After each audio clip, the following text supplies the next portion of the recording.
Hi, and welcome back to Light Shine Desserts, where you can get your daily dose of baking, Word of God, decorating, and much, much more. So, today we are making donuts. I've made donuts, I think, once before, and it was with a different recipe. I was going to actually do another recipe, but I decided to just go with this one, and it worked out okay. You will learn more about that later.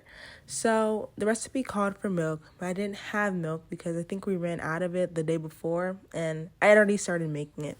So I was like, okay, we can use buttermilk or powdered buttermilk since it lasts longer than regular old buttermilk. And so here I have my sister helping me, my younger sister, and so those are the two sets of hands that you will see.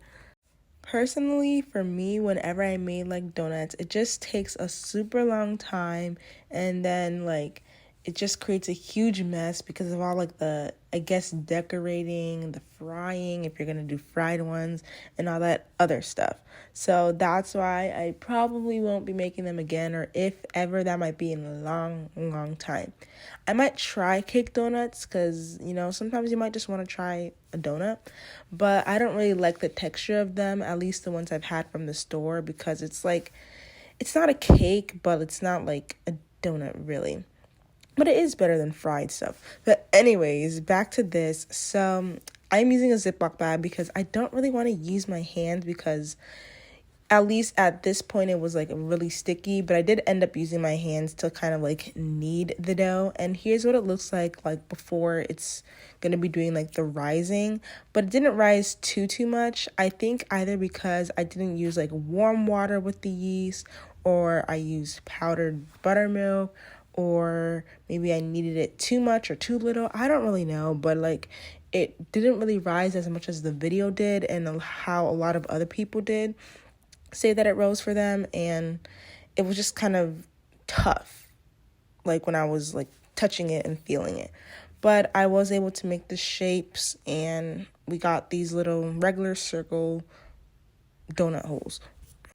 This process, I did end up kind of changing it because even in the video, they flattened it, used a cookie cutter, and then made the little hole, because with this process, once you let it rest, the parts that you put the ends together, it ends up breaking. As you can see, I'm putting the two ends together. So I changed how it was, but here I am frying them. It kind of took a little bit to get it to the right, I guess, temperature, because before it was a little bit too low and there was a little too much oil, but then there was a little there was less oil, and it just kind of was touching the actual bottom of it as I just added oil right now, because it was kind of sitting on the bottom. It didn't really rise up or stay afloat. And so, yeah, we just kind of repeat this process. It takes a little while. One thing that actually happened was I let this rest a little bit before adding the other donuts, and it cooked it really way too fast. So then I tried seeing if I could cool down the pot instead of just switching the pot. I don't know why I didn't do that. But I I put cold water to the pot, but then it accidentally got into the actual pot, and then the oil started sparking all over. It was just pew, pew, pew, pew, pew. It was not good. And I kind of burned my finger because I was testing the oil, because I think we do have the thermometers, but I don't know where that is. But anyways, here I am making the glaze and the frosting icing. But it was kind of hard to get the right consistency because I didn't know if it should be really thick or if it should still be really thin for this type, because here it was really thin. It ended up being see-through, which the last time I made donuts, it kind of was kind of like that some of the times.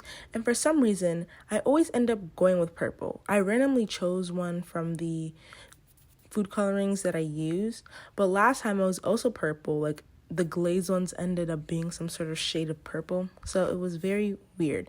But I'm just going back, adding more and more powdered sugar because it's not really thickening, and I'm just using the same two that I had used trying to check the consistency of it, and it did end up working eventually. So that's good about that. And these are some homemade sprinkles that I had from leftover royal icing.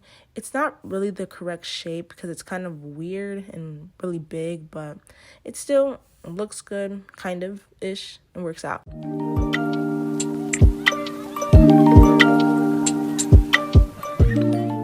And then we have the chocolate covered ones. I decided to use real chocolate instead of going through the process of powdered sugar and all that because that just takes too long.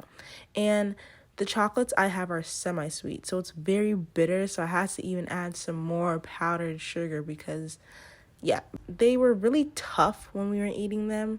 So I'm not going to use this recipe again, but here's the end results. And maybe next time I'll go back to another recipe, or I'll just try using milk and hopefully it works. But I hope you guys enjoyed. If you have any questions or tips or anything that you want me to bake in the future, feel free to comment down below and have a blessed week. Bye.